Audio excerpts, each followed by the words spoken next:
Supremo e-bike. So itong Supremo e-bike ay napatunayan na ito ay matibay din pagdating sa mga kargahan, kasi marami na mga nakarga dito talaga, mga prutas, gulay. So ngayon nakaparking to kasi wala nang kinukuhang stock. So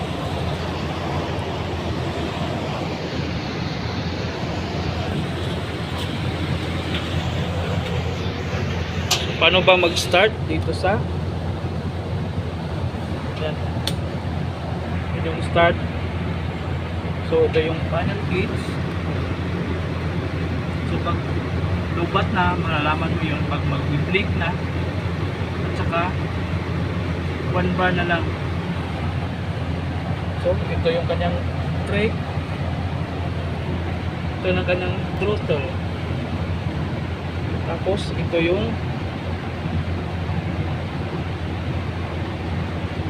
reverse papunta dito, bawa ng reverse. Yan, yun yung reverse. Kung ibalik mo, yun yung start papunta sa forward. So ito yung gear na low, medium, saka high. So kaya nang tumakbo ng up to 30 km/h. Ito yung kanyang ilaw. Ay! Hindi ako maliw. Ang saman? Magkataon mga La City, katong mantik mo. Kamantek? Oo, dadaan sa malapig nakita.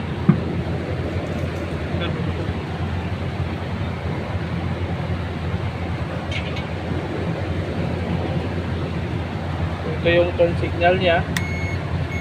So, kung turn left ka, turn right, balik mo lang. Gusto yung busina.